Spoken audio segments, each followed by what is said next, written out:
Hey guys, Rinji here. Once again, bringing the worst out of the VTuber community. And we are so back. Once again, we are so back. How do we know we are so back? Well, because the same problems, quote unquote, persists within VTuber communities. And this time, as a preface, I would like to say that the topic of today's video is probably a troll. But you know, back in my day, in the olden days, trolling used to mean something. It used to be, you know, tricking someone and being very smart about it, because trolling was actually trolling. It wasn't acting stupid for the sake of acting stupid to get a reaction. Because how does it make you look? It makes you look uneducated, makes you look completely unhinged, and, you know, simply R-worded. Why would you do that? Do you like to look like a fool online in front of thousands of people? I mean, I guess you do you. But let's get right into that. You've probably seen a lot of these, I do call them engagement bait posts, because that's what they are, engagement bait posts. Basically, you ask a question to your audience, and a lot of other people hang on to it. Then they make their own variations of this, usually with the single image, because they like creativity of any sort. But yeah, so today's question in an engagement post was: anime was a lot better when people didn't worry about the age of fictional characters. And then we have this particular VTuber, quote unquote, because they're probably not even VTuber, they just like to put VTuber in the name, as a lot of VTweeters do. Shimo Okami, the chronically shitposting VTuber, has an answer. Counter argument: anime was a lot better when we didn't have to worry about the age of fictional characters. Some artists these days need their damn hard drives checked. Only ones that haven't had anything to do with Lolis/Shota stuff were found to deal with actual CP.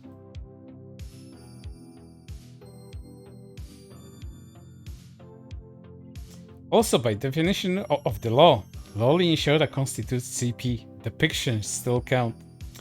Already wrong. Already made videos about this. Already made tweets about this. I will not explain any further. This is simply not correct. At least as far as the US concerned.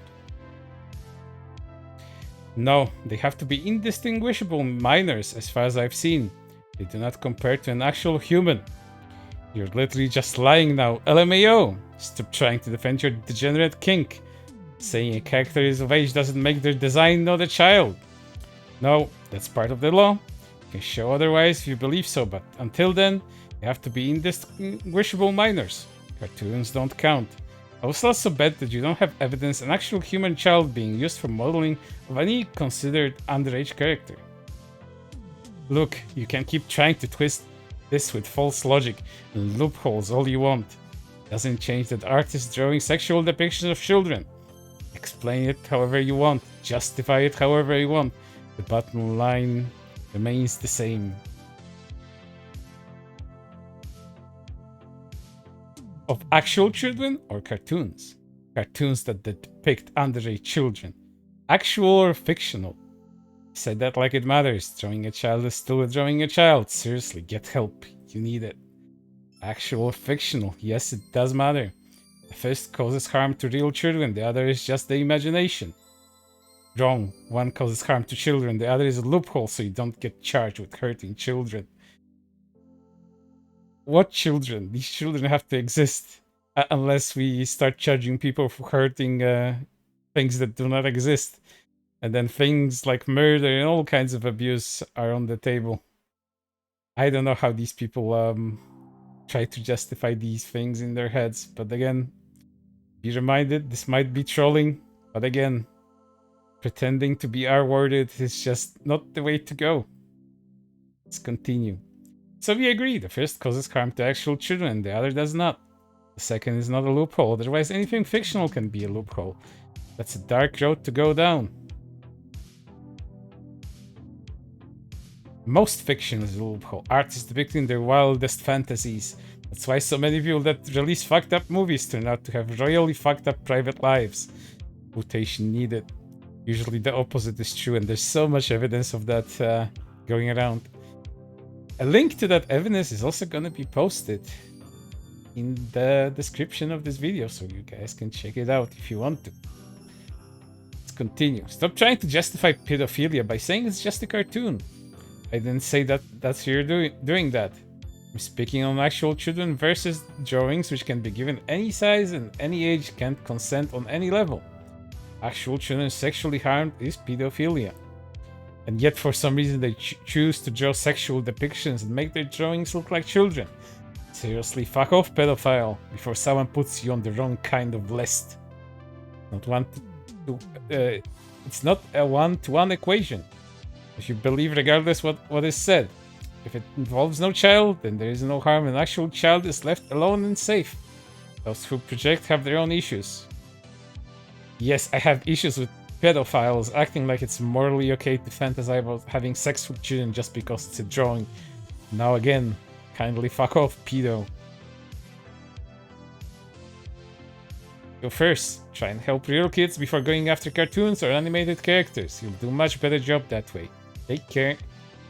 How about you try and help real kids by putting efforts towards helping them instead of using that effort drawing them sexually? Now stop projecting, as you said. Man, you should look in the mirror to tell yourself the exact same thing. Defending anime children isn't helping no one except the exact same predators you claim to hate so much. Newsflash, the call is coming from inside the house. And there's the famous Dr. Pizza tweet saying anime is for pedos. Same Dr. Pizza got caught trying to solicit it minors for sex and got put away promptly and swiftly.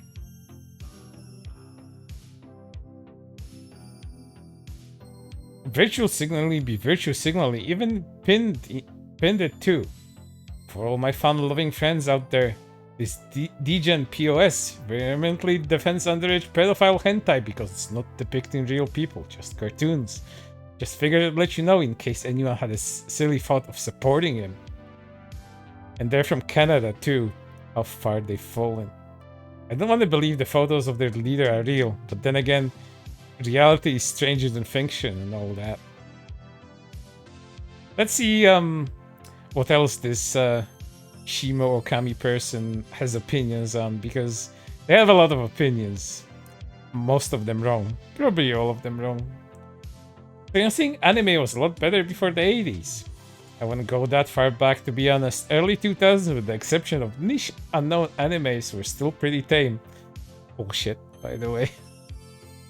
That's so much bullshit. You don't even know. If a character was sexualized, it was clear that they were of age. That's just wrong too.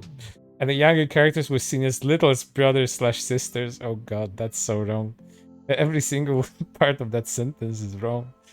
And yes, Fate Stay Night, the infamous niche and unknown VN.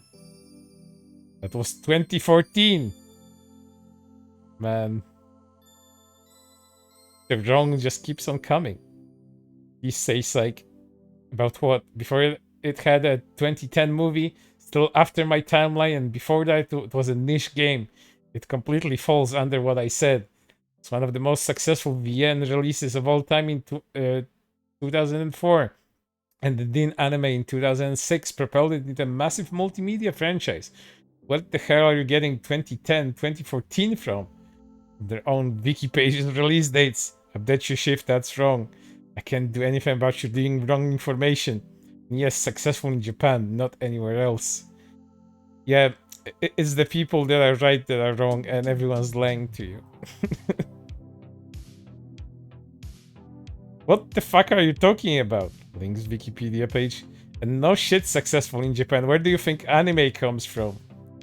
And there's a Fate Stay Night VN Wikipedia page. Popular only in Japan makes it niche. There are countless things that are big in Japan that the rest of the world has never heard of. The Din animation of FSN was one of the most successful international anime releases of the year. It was a phenomenon. Just because you weren't into anime back then doesn't mean it wasn't huge. There was so many Western cosplayer sabers back in those days. Those were good times. Good times for Type Moon fans. You could argue there's good times for Type Moon fans nowadays too, but considering what the new Type 1 fans are becoming I don't want to participate in any fandoms. I just want to be a fan on my own and just enjoy the media that's being released nowadays. Let's continue. Yeah, back when anime in general was fairly niche in other parts of the world. That's not big. God of War sold 4.2 million copies. One game. Day 1 sales for GTA Liberty City Stories. The widely unpopular expansion was 3.6 million. Um, I wouldn't call that wildly unpopular if it sold that much. A sub 500k sales anime is nothing. Okay, so now you just moved the goalposts entirely. Said Lolis were welcome in early 2000s anime. I posted one of the most popular early 2000s VN and anime ever. But now that doesn't count? Don't say early 2000s anime, just say the stuff I watched on Toonami. You posted one anime out of hundreds that achieved similar levels of success without Lolis. Doesn't matter if one was one of the most popular at the time. It was still one of the few of its type. An anime outside of Japan was rare, not super popular as you claim. Yeah, I would argue with that too, considering how popular it has been becoming in the early 2000s. Certainly popular on the internet, but regardless, your entire argument is that lolis did not exist in popular shows or media in the early 2000s anime. That just isn't the case, my guys. Literally never implied that or hinted at it, but you did. Not even 2 minutes ago. All I said was less back then. Learn to read, please. No, you said that it hardly existed outside of niche and unknown anime. It was just as common back then as it is now. The only difference is how popular anime is in the West now, and how popular internet discussion of anime is now. You'll hear about everything, because it did. For everyone loli BS anime, there was a dozen clean ones. Not like there, where basically every piece of anime culture has lolis as their mascots. That's also fucking wrong. How one man can pretend to be so dumb, I don't know. I guess it's talent. Inherent or acquired, nature versus nurture. You be the guys to decide that. There are 2 anime this entire season with a loli character in a prominent role. Yeah, that's a lie, lol. You can easily look it up right now. It takes like 3 minutes scrolling through what's airing for summer 2023. Don't need to. I already know you're lying. Lolis are so prominent that even many VTubers have loli model variant they use on stream. Purposely being ignorant to try to say there's only 2. That's fine. It has been more popular that denounced liking fictional characters ending up being actual pedophiles than the other way around. Although, so it was mangakas of their series like Toriko and Kenshi that ended up with Tsem on them. In comparison to like Maiden Abyss creator that you know of, the artists drawing it don't get their hard drives checked because people like you keep trying to say they're not drawing children in sexualized situations. I don't think they're getting their hard drives checked because there's no suspicion that they actually have, you know, child sexual exploitation material on it. Why do you think the author of Toriko and Kenshin got those sorts of checks? Maybe because they were properly investigated? I don't know. Just leaving this here. Yeah, very much doubt their hard drives weren't checked with how much people get their panties in a twist over it. Maybe they stopped because police predator groups never found real kids and so it was a waste of their time. There's that list. You will be able to see that list once again in the description of this video. But for now, that's everything. And as you can tell, the VTuber community never changes. It's always the same BS forever, now, and until eternity. I hope to see you on the next one.